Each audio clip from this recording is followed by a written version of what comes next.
Ya, untuk kali ini kita akan mencoba menyelesaikan bersama Schrödinger membahas mengenai partikel dalam silinder. Jadi misalkan sebuah partikel berada dalam sebuah silinder yang memiliki jari A dan ketinggian H, di mana potensialnya itu tersebar di dalam silinder itu dia bernilai 0 dan di luar silinder dia bernilai tak hingga partikel itu jelas tidak bisa menembus keluar dari silinder. Jadi kita bisa gunakan persamaan Schrödinger untuk koordinat silinder. Minus H bar kuadrat per 2M Laplasian besi sama dengan ditambah V besi sama dengan E besi, di mana Laplasian pada koordinat silinder yaitu parsial kuadrat parsial R kuadrat ditambah 1/R parsial R ditambah 1/R parsial kuadrat parsial theta kuadrat ditambah parsial kuadrat parsial Z kuadrat. Apabila kita lakukan pemisahan, besi yang bergantung pada R, theta, dan Z sama dengan rho R, theta besar theta, Z besar Z. Apabila kita substitusikan ke sini, kita akan dapatkan bentuk seperti ini. Nah, karena ini dia adalah kebergantungan antara rho, theta besar, dan Z. Nah, yang bisa diturunkan terhadap R dia adalah rho saja. Ini juga rho saja. Yang ini diturunkan terhadap theta dia adalah theta besar. Yang ini diturunkan terhadap Z dia adalah Z besar.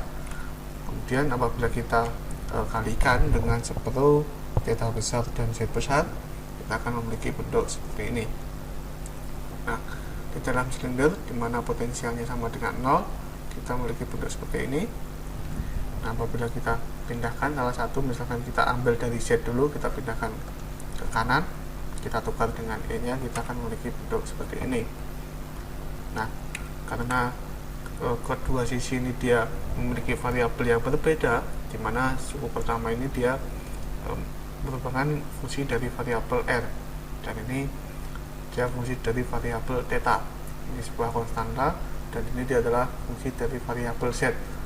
Nah, karena variabel R, theta, dan Z itu dia saling bebas, dia nggak bergantung satu sama lain gitu kan, maka semuanya itu dia haruslah berupa sebuah konstanta. Misalnya konstantanya dia adalah A kuadrat. Nah, jadi D kuadrat Z besar per DZ kuadrat sama dengan minus K kuadrat Z, atau D kuadrat Z besar per DZ kuadrat ditambah K kuadrat Z sama dengan 0. Dengan demikian solusinya Z besarnya adalah A sin KZ ditambah B cos KZ, dimana saat Z nya sama dengan 0, di dasar Z besarnya dia sama dengan 0. Dengan demikian B nya sama dengan 0. Nah, kita mendapatkan penyelesaian Z besar dia adalah A sin KZ. Ketika Z nya sama dengan H, Z besarnya sama dengan 0, maka H nya dia adalah NP per H, dimana N sama dengan 0, 1, 2, 3, dan seterusnya. Dengan demikian Z besarnya dia adalah A sin NP per HZ. Dengan normalisasi kita mendapatkan Z besar dia adalah akar 2 per Pi akar 2 per H sin NP per HZ. Nah, kemudian kita kembali di persamaan di atas, kita pindahkan gantian yang kita pindahkan di kanan itu dia yang suku theta, dan Z nya kita pindahkan di kiri. Nah, karena ini masih mengandung R gitu kan, maka kita bisa kalikan dengan F kuadrat, dan kita akan mendapatkan bentuk seperti ini. Jadi kita ambil seperti Z ini tadi kan dia adalah minus dari K kuadrat, soalnya di sini ada minusnya. Jadi kita memiliki bentuk sama seperti ini. Nah, karena kedua sisi ini dia mengandung variabel yang berbeda, maka keduanya dia pastilah sebuah konstanta. Konstanta itu kita misalkan L kuadrat. Jadi minus 1 theta D kuadrat theta besar D theta kuadrat sama dengan L kuadrat, maka kita dapatkan D kuadrat theta D theta kuadrat ditambah L kuadrat theta besar sama dengan 0. Maka solusinya theta besar adalah A sin AE pangkat IL theta. Nah, kenapa kita nggak pakai sin dan cos? kan ini persamaannya sama seperti persamaan Z tadi. Alasan kenapa kita nggak pakai sin dan cos karena di persamaan Z tadi kita memiliki dua syarat batas yang bisa menghilangkan salah satunya, sin atau cosnya. Jadi untuk mempermudah aja, karena ada syarat batas di Z sama dengan 0 dan di Z sama dengan H. Lalu di sini untuk theta besar kita tidak memiliki syarat batas theta. Jadi kita ambil solusi umum AE I L theta karena eksponensial imajiner itu dia adalah fungsi kombinasi dari sin dan cos gitu. Nah, karena theta besar dia harus bernilai tunggal, artinya theta besar di theta dia harus sama dengan theta besar di theta ditambah 2pi. Dengan demikian mengharuskan E pangkat I 2pi L sama dengan 1. Jadi theta besar di theta kan A E pangkat I L theta. Ini harus sama dengan A E I L theta ditambah 2pi. Nah, dengan demikian kan E pangkat I L 2pi dia harus sama dengan 1 gitu kan. Nah, E pangkat I L 2pi kan cos 2pi L ditambah I sin 2pi L.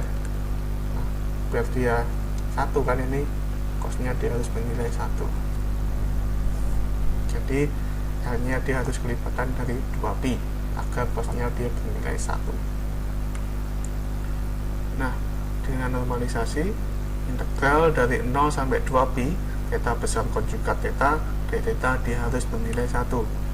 Nah, karena kita memiliki theta seperti ini, berarti theta besar konjugatnya dia adalah A konjugat E pangkat minus I L theta. Jika dikalikan kan saling menghilangkan ini ya, menyisakan besar dari A kuadrat d theta, dan normalisasinya dia harus sama dengan 1. Kita dapatkan A sama dengan 1/A² 2pi, atau theta besarnya dia adalah 1/A² 2pi E pangkat I L theta. Nah, jadi kemudian untuk suku radial R kuadrat per D kuadrat rho per dr kuadrat ditambah R per rho d rho per dr dikurangi K kuadrat R kuadrat ditambah 2M R kuadrat per H per kuadrat E sama dengan L kuadrat.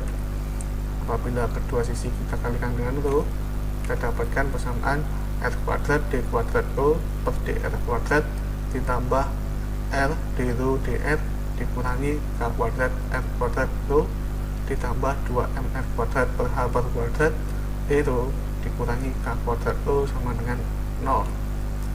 Nah, apabila ini kan dia mengandung R kuadrat semua kan, jadi kita bisa memisalkan 2ME per H per kuadrat minus K kuadrat dia adalah konstanta lain P kuadrat. Jadi kita dapatkan bentuk seperti ini, yang mana fungsi diferensial ini dia merupakan persamaan diferensial Bessel, yang solusinya rho dia adalah JL PR ditambah IL PR. Dia adalah fungsi Bessel dan fungsi Newman.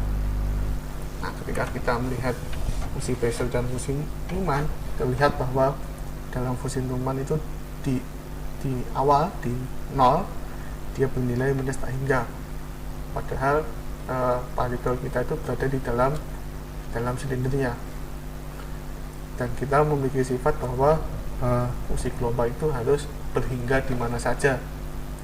Jadi kita bisa mengeliminasi fungsi Newman di sini, menyisakan fungsi Bessel JL PR.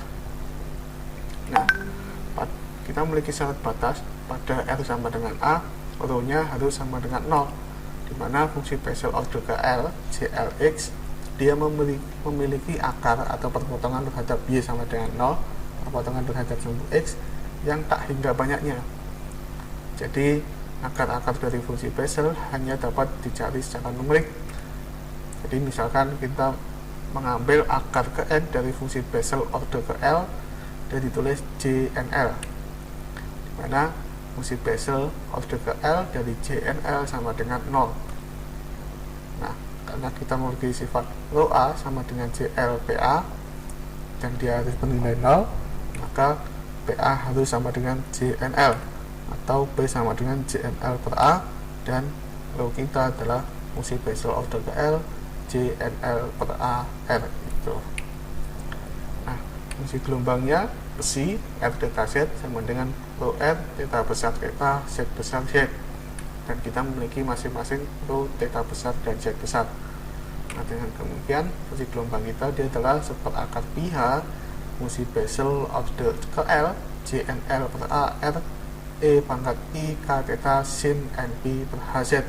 Nah, dan kita memiliki relasi P sama dengan JNL per A, di mana kita mendefinisikan 2ME per H per kuadrat minus K kuadrat sama dengan P kuadrat, atau 2ME per H per kuadrat dikurangi N kuadrat P kuadrat per H per kuadrat sama dengan P kuadrat, atau 2ME per H per kuadrat sama dengan JNL kuadrat per A kuadrat ditambah N kuadrat P kuadrat per H per kuadrat, dan kita dapatkan E nya dia sama dengan H per kuadrat JNL kuadrat per 2MA kuadrat ditambah dengan H per kuadrat N kuadrat P kuadrat per 2M H per kuadrat gitu.